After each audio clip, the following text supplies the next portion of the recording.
Good morning. Welcome to the Teach Better Today morning show, where the Teach Better team gets to join you live every single morning at 7 a.m. Eastern.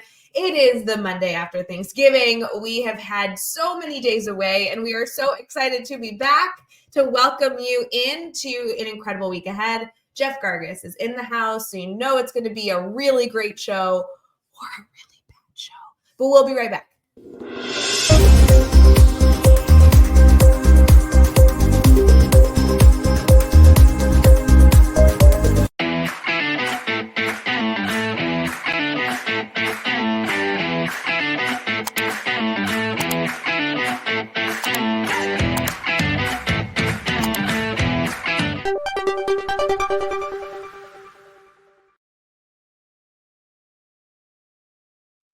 Hey everyone, good morning. Hi Jeff.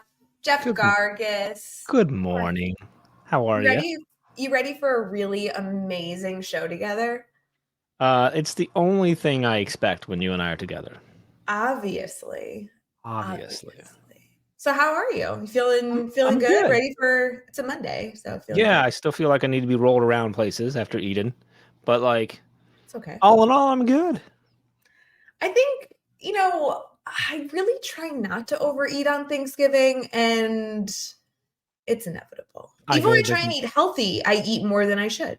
No. Well, yeah, that's a whole other story. But yeah, on Thanksgiving, I know I'm like, nope, caution to win. I'm going in. Like we eat at both my parents' house and at my in-laws, and both of them are delicious. So it's like go time every time. Fair enough. So if you had to identify one thing that you are thankful for, or maybe you did this with your family, one thing you're thankful for, what would it be? Obviously, you're thankful for lots of things. So maybe just choosing one. We did do this, and I said I was thankful for Ray Hewart. My family looked at me a little weird because my wife was next to me, but she actually said she was also thankful for Ray Hewart. So like, it's just I love Amy. I'm thankful for Amy all the time. So that makes sense. I'm thankful. Honestly, I'm thankful for we were talking about it because, we drive out. It's about an hour out to my parents, and we got to like drive back, and it's kind of a crazy day and whatever. And, we've talked about the last couple of years when like we get close and we're kind of like, like it's coming. We got to do all this. And then I'm like, you know what? Could be a lot worse. We could have families that we don't want to be with, or we couldn't be with. And so I'm thankful for the fact that I have people that we actually want to drive an hour to spend time with. Yes. And that I have in-laws that I actually enjoy hanging out with. Like that's not and so that's thankful. And I can continue that right into work, that I have people who I work with who I enjoy. I know we joke around a lot, but people who I actually enjoy working with. Like I'm very fortunate that way. So I'm thankful for all that. And turkey. Yeah. It's interesting. Obviously there's lots of things to be thankful for with friends and family and, everything that goes into our day-to-day life, right? This incredible network. I have to say, to maybe be a little vulnerable, I'm really thankful that the Teach Better team is still here doing good work, because Me too. Back in March, when we went through some very challenging times and had to make some impossible decisions to try and stay afloat, we didn't know what our company would look like 2 weeks from then, much less 3 months, much less November of the same year. And to still have a team here that shows up every day for educators, small and mighty, doing work, trying to change the world of education. I'm very thankful that this community stuck with us and is still around doing the good work. That's a good one. Well, I'm trying to, win over the good vote. Trying to trigger all that trauma in me. That's good. I'm not, but I we haven't talked about it in a while, and I just want people to know. I literally talked about this with my in-laws and actually with my brother. Yeah, I'm 100% with you. Yes. Yeah, and I think that we covered up a lot and hid for a lot of the stress that we were going through. So now, more or less being on the other side, all we can do is just move forward. Yeah. It's important to me to be like, yeah, I didn't know if our community would still be here, and I'm so glad it is. I love all the people that participate in the show, all the people that are still writing blogs for us. Our podcast network is thriving. Our mastermind is more, like stronger than ever. Mm-hmm. It's really, really special. And of course, I'm thankful for baby Hazel because we needed a new Teach Better baby. So shout out to the Micklin family. Our team grew. Our team A grew little bit, but she's just a little bit right now. She was like 7 pounds 19 inches, so it feels like she was at a substantial size. Yeah, she's probably bigger now. She's eating probably good. She probably ate a bunch of turkey. She's probably like 15 pounds now. Wow, you That's think how fast so? babies grow, right? I have no idea. Do they double in size in 10 days, whatever it is? Yeah. Katie, could you comment on the size and weight of Hazel? We want to make sure. If they grew that fast. I think like she's already walking and like speaking full sentences at this point. Yeah, we just got off the phone. How does that work with like the third kid? It does kind of work that way. Doesn't it? Like the first kid, you're like, oh, I don't know. And you're really trying to do all the right as a parent. Once you get to the third kid, don't they just like walk around and just become an adult instantly? Like, I don't know. I mean, I only have 2, and all I can tell you is that they're completely different. Like nothing. You were like, oh, we got this figured out. We did it once. We're like, oh, never mind. Like completely different blueprint. Like that's not going to happen the same way at all.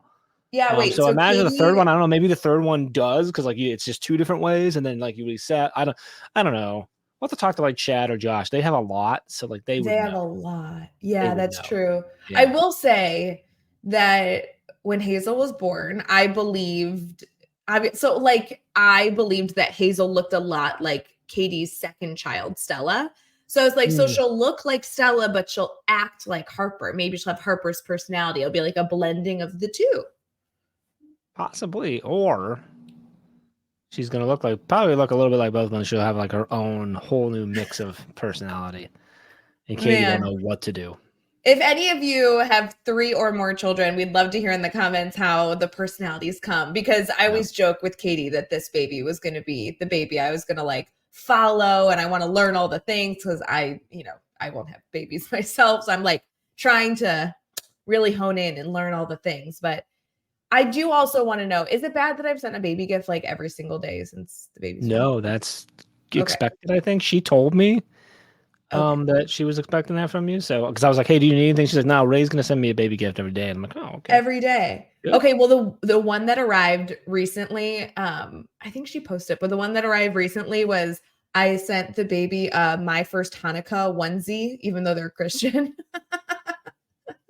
And so Hanukkah starts and like I don't know, like on it and stuff. Yeah, it says my first, and then a big menorah, and then Hanukkah. And Hanukkah starts on the 7th this year, so I'm like, well, perfect. The baby will have a great onesie to wear 8 days and nights. Not to like try and steal a spotlight, but I'm kind of upset that I don't have my first, not a onesie, but like a shirt. So if you're thinking about a Christmas gift, that'd be a great Christmas gift for me, wouldn't it be? Well, Jeffrey, you can go to teachbetterswag.com and get your own Teach Better Swag holiday edition. You can get Christmas. Is there a My First Hanukkah in there? You can get if there's Hanukkah. Not, there should be. There is. You can get Hanukkah swag. You can get New Year's swag. We love covering new exciting celebrations over at the swag store. I have the one where it's like the Teach Better Hanukkah, and the lights on the menorah are all the diamonds. All the diamonds, right? Okay. All the diamonds. I've got the mug that's got the Christmas tree like that, which I like. Yes. Interesting. This is the lamest show of all time. We're transitioning this is bad. Team talk. Okay. We got it. Yeah. We'll be back. We'll be back.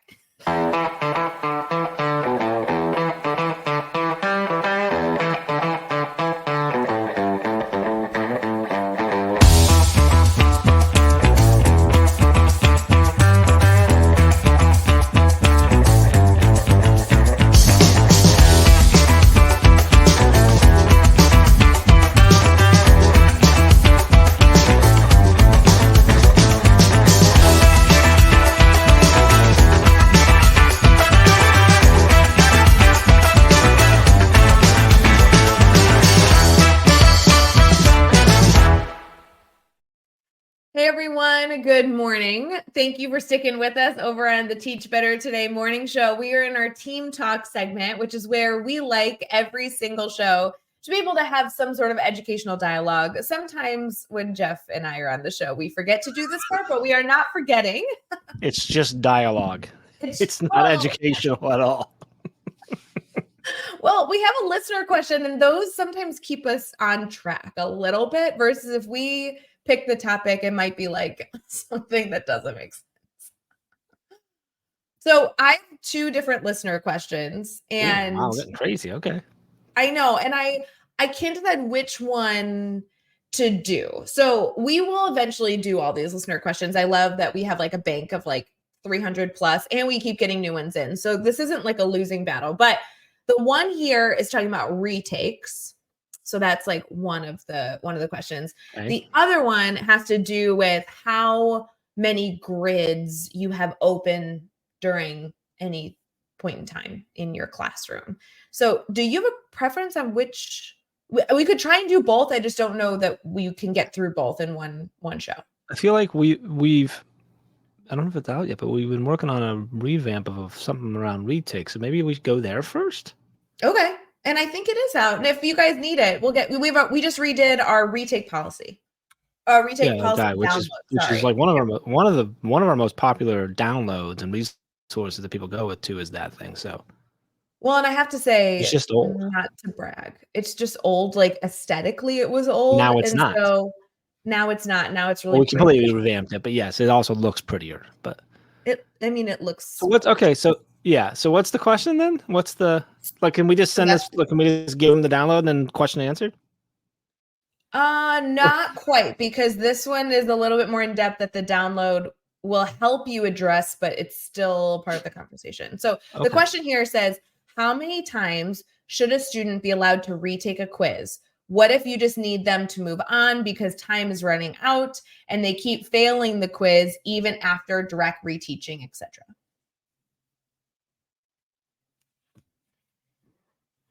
I don't know the answer to that. I have a very long answer. Go ahead, because I have thoughts and I'm not sure that I'm going to say them.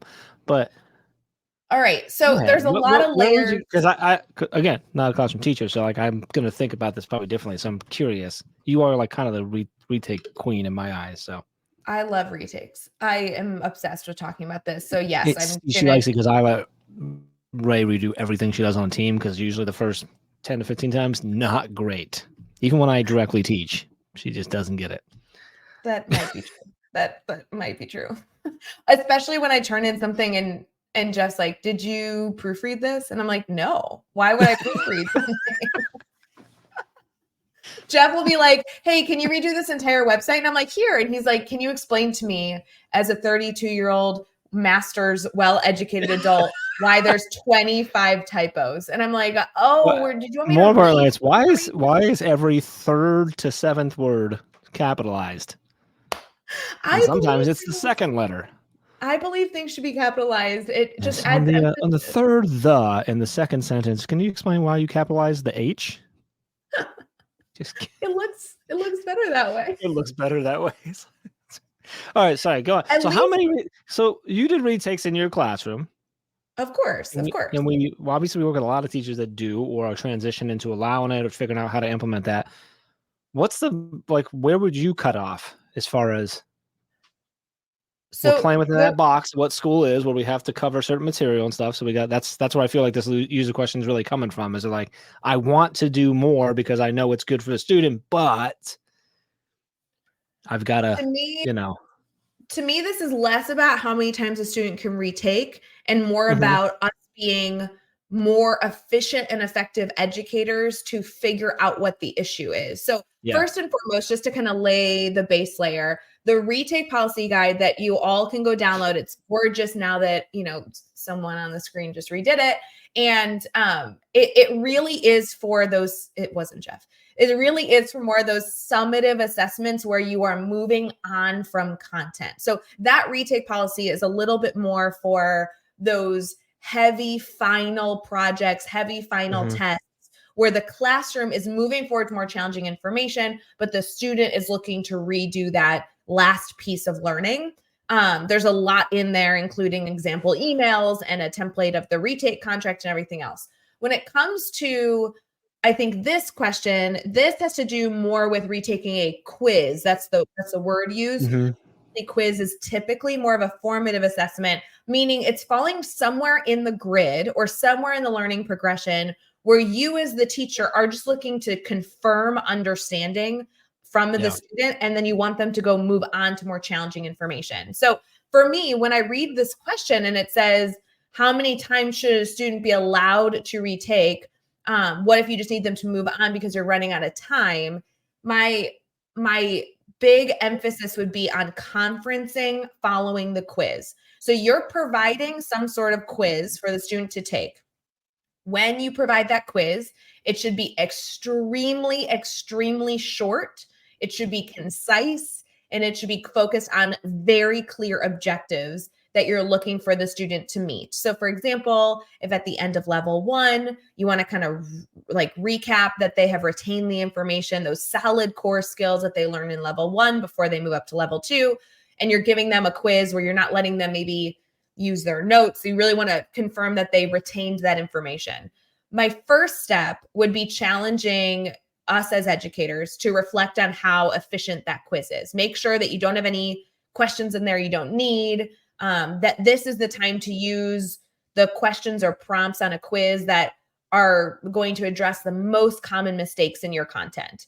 On the flip side, I also personally like to section out on the quiz what information was taught where in the grid. So for example, I might have a quiz with 5 questions, but the first 2 questions have to do with box 1A. The second group of questions might have to do with 1C. And those are like the key concepts I want them to make sure that they confirm. What I like about this is that then when I grade it, I can really confirm, okay, they did get this information. They retained it. It's just this one section they're not understanding. It helps me better and more efficiently reteach. The last thing is, I think conferencing is enormous, and it's not about the student completing the quiz. This is not a task completion conversation. It has to be about the student understanding the material. And if they don't understand the material, they're not ready to move forward. But if you're feeling the time constraint, my question would be, are you being specific enough in what you actually need them to retain to move on to new information? Do you really know your content well enough to help target that reteaching so that the student understands the concept and can move forward? Because when I see the question of how many times should a student be allowed to retake a quiz, I don't really have an answer to that, because the term retake a quiz is like so vague. Like to me, if I have them take a quiz and I'm conferencing with them and we have a conversation, if they were unsuccessful, I am going to have them take the quiz again. But because there's conferencing and reteaching in between, I'm able to move them along quite well, because it's not about how well they retake the quiz. It's about how well the conference goes. I like to use the quiz almost as students' notes for their ability to conference with me. And I think that's a really important component to this. Yeah, my gut reaction was, well, a couple times, and then you should move on from the quiz and figure out another way to assess whether they've actually understand. Because it's not about, you said it literally, it's not about the quiz. It's not about the completion of that. It's like something is not happening where they're not retaining the knowledge, or the quiz is not providing them the opportunity to prove it to you, one or the other. Right. And so the conferencing takes care of that, a simple conversation with them or some other form of assessment, or if you have it, to get them there. But yeah. And depending on how they do in the reteaching, you may not need the quiz to be done. Like if you do, exactly, for example, you might, more often than not, I'd conference and then I'd be near the whiteboard and I'd be like, here's a problem. And I'd go through and have them do like 5 problems over and over. I was teaching math, right? 5 problems over and over. Maybe the first one, we do some reteaching. The second one, they do really well. Third one, we do a little reteaching.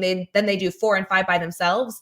I don't need them to retake the quiz. Like, move on. You got it. Well, and that's where understanding, like, what's the purpose of the quiz and what are you trying to get them to know? Well, I need them to know X, Y, Z. Okay, well, great. If they can do that in the conference, and then, yeah, you don't need the quiz. That's just a tool for trying to get that info out.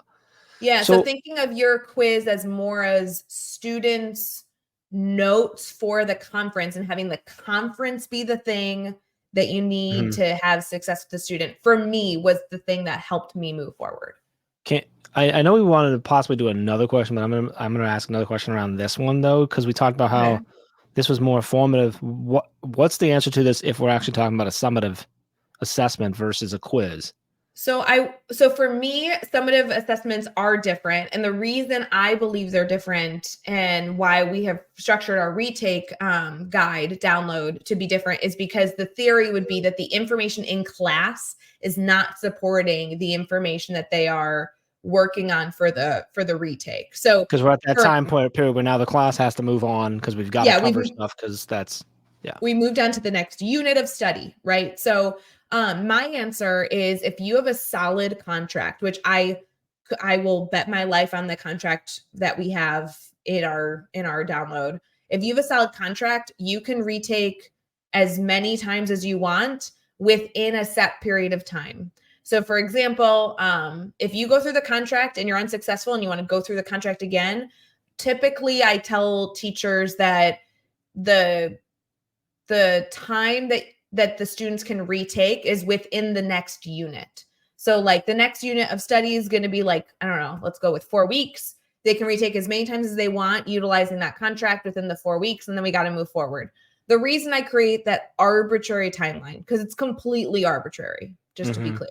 The reason that's created is because more often than not, if the student is going through the retake contract and they're unsuccessful, especially more than once or twice, there needs to be some reflection of how we are building up that student's rigor and passion for learning. Yeah. And sometimes it's okay to move on, even if they didn't master the content, knowing that your relationship with the student and their relationship with persevering through the content becomes almost more important. Like their effort moving forward is great. I hate to say it that way, but so for me, the contract requires so much reflection, reteaching, and commitment. I don't think I ever had a student that retook more than once in that contract. But in theory, I was always like, you can retake this as many times as you'd like. Gotcha. Yeah. And again, this is all balancing like mastery theory and actual practice with human beings, right? Like that's the struggle of educators is this is what the research says versus this is what's actually practical with the humans that we have in our classroom. So. Heavy. Sorry. Good question though. Yeah. Great question. Keep those coming. Yeah, we'll answer another good question tomorrow, so stick with us. We hope you have an amazing day ahead. And if you are looking for that retake contract, I know it's on our website under our downloads page. It will also be under our standard-based grading professional learning page. I don't know, maybe we'll throw it up on the homepage to make it easy for people. So go take a look at that. And obviously let us know if you can't find it. Jeff, thanks for a good show with me. Yeah, thanks for hanging out with us. Have a good day. Bye, guys. Hey, Teach Better community. Thank you so much for joining the Teach Better Today morning show every single weekday at 7 a.m. Eastern. We have so many resources for you outside of this live stream at teachbetter.com, including blogs, podcasts, and professional development that will bring our team to your school. Wherever you are listening from this morning, please make sure you are sharing and celebrating the incredible educators in this world. And hey, if you are listening over on a podcast to Teach Better Talk, we would love a 5-star review. The comments are always so entertaining. We'll see you tomorrow.